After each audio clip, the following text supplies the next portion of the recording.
Alors, on est en pas direct de chez Richard Meyer. Richard Meyer, dans l'épisode précédent, c'était indirect sur Richard Meyer. Et dans nos discussions est apparu Jacques Queyrat, parce que c'est un produit que j'essaye de placer, etc., parce qu'il me manque beaucoup. Et il me dit, ah, mais j'ai un an d'enregistrement à peu près de Jacques Queyrat. Alors, j'étais content. Alors, Alain Potier, que vous ne voyez pas à l'image, enfin vous le voyez, mais les gens ne le voient pas, a dit, tiens, ça serait bien qu'on fasse une émission autour de Jacques Queyrat, donc d'où la photo amenée par Pierre Parcé. Donc, Richard Meyer, c'est le type au centre, et donc Marie-Ange Falkes. Mais non, Falkes, l'accent est sur le dernier. Vous savez, moi je viens de Picardie, on ne fait pas trop attention. Donc, sont là parce qu'ils ont croisé, pas Corto Maltese, mais Jacques Queyrat, qui est une espèce de Corto Maltese de la culture. En cela, parce qu'il est, il est à la fois érudit et aventurier. Pour revenir sur Hugo Pratt, qui avait un album qui n'était pas un Corto Maltese, quelque chose que je sais de lui, voilà, revenons, vous avez tous croisé Jacques, et comme on dit en photographie, il vous a tous impressionné, enfin marqué, comme on dit en français. Donc, Marie-Ange a édité de nombreux livres en français et en catalan à son propos, Richard aussi, et on vient de vous le dire, soyez attentifs, ce garçon l'a photographié, à savoir Pierre. Parce qu'après tout, Pierre, il a dû lui faire boire du vin aussi à un moment donné. On a dû boire du vin ensemble, peut-être avec José. Voilà, José Bonhomme, qui est la raison pour laquelle je connais... Non, c'est Jacques Queyrat qui m'a présenté à José, et sur lequel j'ai abouti à Pierre, et Jean l'héritier, qui n'est pas là, et depuis on est resté amis, mais ceci est une autre histoire que nous verrons un autre jour, parce qu'on n'a pas que ça à faire. Donc, ce qui est intéressant avec Jacques Queyrat, c'est que c'est un marqueur d'une époque et d'un territoire. Quand les Pyrénées-Orientales étaient encore catalanes, parce qu'elles le sont moins par un procédé chimique de dilution, puisque la population extérieure, il y a 15 ans, nous disait que les Catalans étaient encore à 20% de la population. Et alors c'est marrant parce que j'étais il n'y a pas longtemps à la Péronie à Montpellier, dans ma chambre, il y avait un vieux Catalan qui vit à Cabestany, qui m'a raconté un souvenir de Queyrat. On avait plein d'amis en commun, vivants, et il me rappelle que Jacques Queyrat, qui était pion à Arago, les avait collés parce qu'ils étaient un peu chamailleurs, hein, comme on dira, et il leur avait donné comme sujet de rédaction « Tant va la cruche à l'eau qu'à la fin elle se casse ». Et donc le camarade Cavaillés me disait, il s'en rappelait encore, et donc il a fait grande carrière grâce à cette punition, puisqu'il est devenu médecin. Mais ça n'a rien à voir, il avait des problèmes de tension, on ne va pas revenir le pourquoi du comment. Mais encore, parce que Jacques Queyrat, à l'instar de Denis Diderot, que vous n'avez peut-être pas connu, était un homme qui avait une narration à tiroir, comme dans Jacques le Fataliste et son maître. Donc, pour revenir à vous, puisque vous y êtes et que lui ne peut pas parler, mais s'il a envie, on sera content. Donc, on va commencer par Marie-Ange. Alors, rapidement, comment has conegut al senyor Queyrat? Difficile à dire parce que ça remonte très très loin. Parce que j'ai connu Queyrat dans deux phases différentes. La première, c'était une phase politique, disons, dans les années 70, et après une phase plus culturelle et littéraire dans les années 80-90. Donc je pense que je l'ai connu, j'ai dû le connaître, surtout parce qu'au niveau politique, il n'était pas du tout il ne soutenait absolument pas à l'époque les militants catalans que nous étions. Toi, tu étais déjà catalaniste. J'étais catalane Oui. depuis les années 70. C'est- Donc à ce moment-là, j'ai connu Jacques qui écrivait évidemment dans l'Indépendant des articles qui ne soutenaient pas forcément la cause de la façon dont nous la soutenions. Alors, rappelons que tu as créé les éditions Trabucaire. Je prononce Bravo. bien. Non, Bravo. parce que Ah non, c'est bien. c'est la faute quand je suis de ce côté de la frontière, je prononce à la française. Et je suis morigéné par mon ami Jean L'Héritier à chaque fois. Notamment pour mon ami Plans, que j'appelle quasiment Plates, mais ceci est une autre histoire.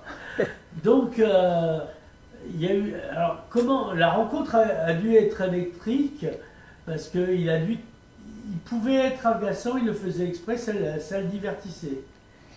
Je pense que, voilà, vu de l'extérieur, il pouvait être agaçant, mais finalement, j'ai toujours eu avec lui finalement des conversations constructives. Parce que même quand il était agaçant, quand tu le quittais, tu réfléchissais à ce qu'il a dit, et tu te disais, oui, peut-être que. Il avait l'art de la surprise, hein. Il aimait bien. Il avait l'art de la surprise, il avait l'art des formules. Oui. Il savait lancer comme ça des petites phrases Et des fois, il qui prenait sur le ce moment petit te faisaient ton. peut-être un peu sourire Oui. ou t'agacer, mais comme je viens de le dire, quand tu rentrais à la maison, tu te disais, ben, il n'a pas forcément tort, on pourrait peut-être faire quelque chose. Voilà. Alors, premier livre chez Trabucaire, donc, Alors le premier livre chez Trabucaire, on montrera à l'image. je crois Oui. que oui, c'est celui-là, oui, c'est le bouquet vivésien, le Ramayat vivésien. Ouais. Alors, Non, c'est pas de, de 92, celui-là, attends, j'espère. c'est de la poésie. Je n'osais c'est- pas bouger parce que Oui. 92, je m'excuse. Non, mais il y a les autres qui sourient pendant ce temps-là, Bon. qui occupent l'espace. Alors ça va, s'ils occupent l'espace, c'est bien. Alors celui-là, j'espère, quoi, c'est qu'on l'a publié. Plus tard, finalement. 94, oui. Ouais, Donc les même premiers ont pareil. été le Ramayat Videsia et le Sachston.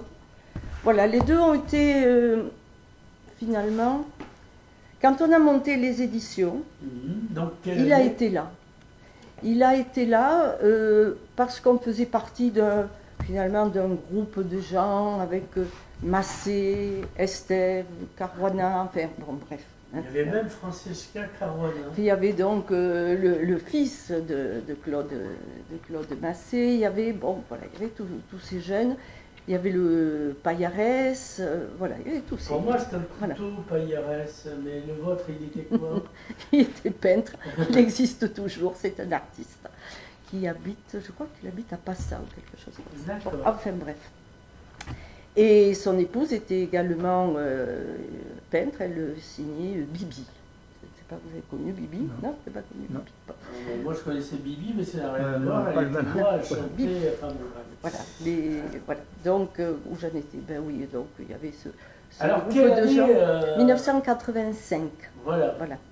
Et de suite, ben, on a été dans ce groupe de gens dont il faisait Et partie. t'as pas cité Robert Avril, il n'y était pas déjà? Ah ben j'ai pas cité parce que tu ne me l'as pas demandé, tu m'as demandé en quelle année ont été fondées Oui, les non, mais t'as éditions, cité tu m'as tout pas de- demandé par qui. Oui, non, mais, par Oui. vous deux, a priori. Ben, a priori par nous deux, donc. C'est simple.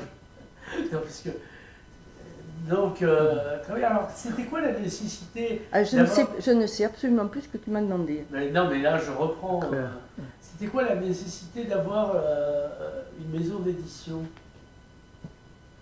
Ben, parce qu'il y avait de la création.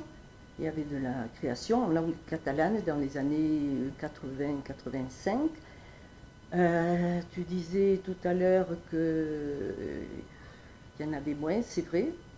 Mais dans ces années-là, il y avait des revues comme San Juan Ibar, il y avait tout le travail de Ramon Gual. Hein, voilà, il y avait encore... non, il n'y avait plus. Donc il y avait vraiment de la création avec autour de Joan Tocabens, Donc le poète, le poète et le romancier. Hein. Oui, On oui. lui a publié plusieurs et qui a fait petits une œuvre de romans. Sorédan, la trilogie sur le roi de Majorque. Voilà, avec dont oui. Oui, évidemment, j'étais évêque voilà, à cette époque-là. voilà, tu étais évêque dans cette trilogie. Après, je suis Tout à devenu fait. chevalier français en armure. Voilà, non, le problème c'est que je ne peux pas citer tout le monde, parce Oui. que dans cette trilogie, Mais c'est important. Ce qui est important, c'est de voir qu'il y avait un il y avait, voilà, il y avait un culturel. très Philippe gros Blanc dynamisme. aussi. Oui, Philippe, mais Philippe faisait. C'était un peu C'était à un part. édite. Non, c'était pas à part, il faisait partie Ouais. du monde, c'est ce que je dis. Je ne peux pas citer tout le monde Ouais, ouais. d'abord parce que je m'en fais là. Je me Tot souviens. brut est difficile. Hein? Tot brut est difficile. Non, on est étonné quand Ouais. on va parler catalan la première fois.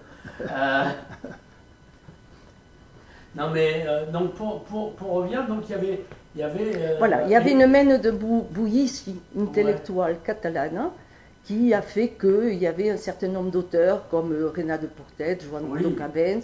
Alors, c'était également catalan le dessinateur de l'Indépendant, Jordi, Jordi, hein, oui, que tout le monde dont a- il a fait le portrait. Oui, c'était.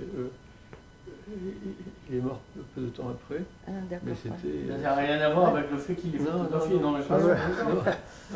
Mais bon, on reparlera de cette série. Oui, oui, voilà. Non, d'auteurs. mais indique-le, c'est intéressant, c'est-à-dire carrément. Mais c'est beaucoup plus tard, sous le sceau du Conseil général, parce qu'il n'y avait pas encore la loi NOTRe, qui avait l'ADDMCT, donc son Foment de Culture, comme on dit.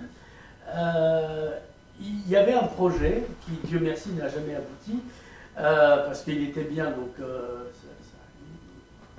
où il photographiait les personnes intéressantes de la littérature en catalan. Mais ça a été exposé quand même. Ah, Oui, oui, je crois que ça avait été exposé, il me semble, ça devait être au musée Puig. Au CEDAC, oui. CEDAC. Au Centre de documentation catalane. C'était dans ce cadre-là Voilà, que tout à là, fait. que- Je m'en qui souviens. m'avait demandé cette série. Oui. Ça CEDAC. devait être Le CEDAC, Joséphine je ne encore, retrouvais pas le non? nom. Ça devait être Joséphine. hein. Joséphine, Voilà. voilà. Et là, Matamoros, donc. ouais. Et là, c'était tous ces auteurs-là. Voilà, il y avait énormément Jeb de gens. Gouzi, Il y avait Voilà. Jeb Gouzi, Et oui, il y avait tous ces- Jeb Gouzi, bon, il y avait, et puis Joël il y avait les Louis jeunes, Baptiste, il y avait il est les pas jeunes qui mort. montaient, Jacquet, Oui, enfin, tous Ouais. ces Ouais. gens-là, Roger Estève, bon. hein. Ramon Salah, des gens. Oui, Euh, Ramon. Et c'est puis pas- Eliane, comme là. Enfin, tous les. Et toutes voilà, les personnes Michael qui- Weiss, il y avait vraiment un environnement culturel. Est-ce que c'est le moment historique des années 70 en Europe ou en Occident qui a généré, même chez les Catalans, si j'ose dire, d'ici, cette envie de création où il y a une typicité de ce Il y a territoire? toujours eu de la création hein, en langue catalane. Ouais. Depuis la renaissance des années 1870 à peu près. On Bon, parle d'ici pour le coup. oui, je parle d'ici. Oui. oui. Donc, moi, j'aime pas quand on dit, voilà, ça sort de rien. Non, ça sort jamais de rien.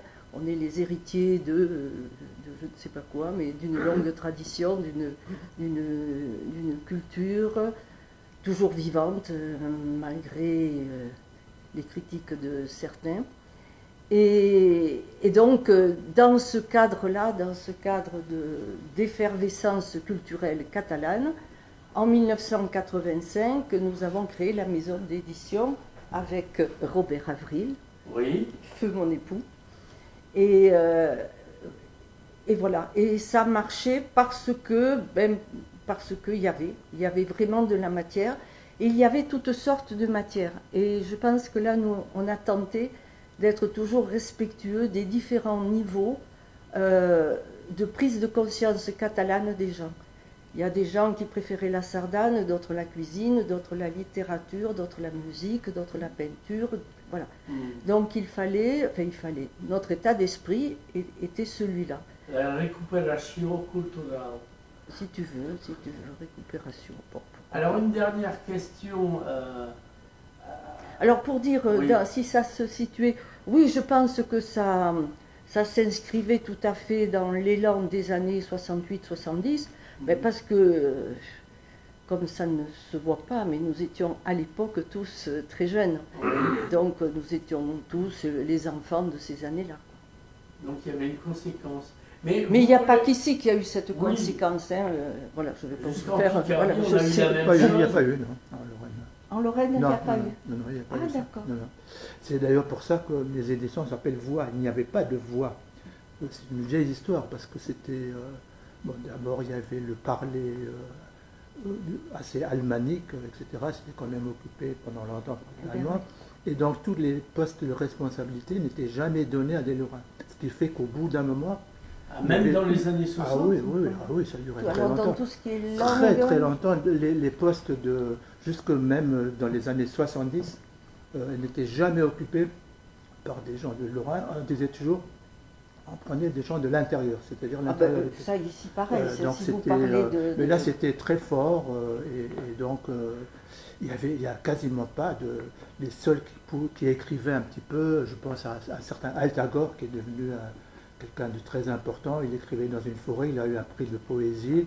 Et puis quand il s'est aperçu qu'à Metz, ce qui est quand même déjà pas mal, et quand il est parti très tôt à Paris, il a rencontré des gens extraordinaires, les lettristes, etc. Enfin, voilà. Ah, c'est sûr que, Non, il est pas- ça vous le savez, C'est aussi les gens qui veulent rester il y a aussi créés le- ici n'ont pas forcément... Il y a aussi du tempérament. voilà. Le Lorrain, on est assez silencieux, il n'y a pas la faconde, il y a moins de gestes, D'accord. on est un peu comme enterré, etc. Et donc, bon, moi, c'est d'ailleurs, quand je venais ici, les vacances, chaque fois j'étais émerveillé de voir qu'il y avait beaucoup d'artistes, que Eh oui, c'est vrai que- très facilement pouvait naître un artiste parce qu'il y avait un espace ouvert, c'est vrai. Et voilà, donc c'est ce que je constatais. Alors, on fait une pause jusqu'à la prochaine et on enchaîne.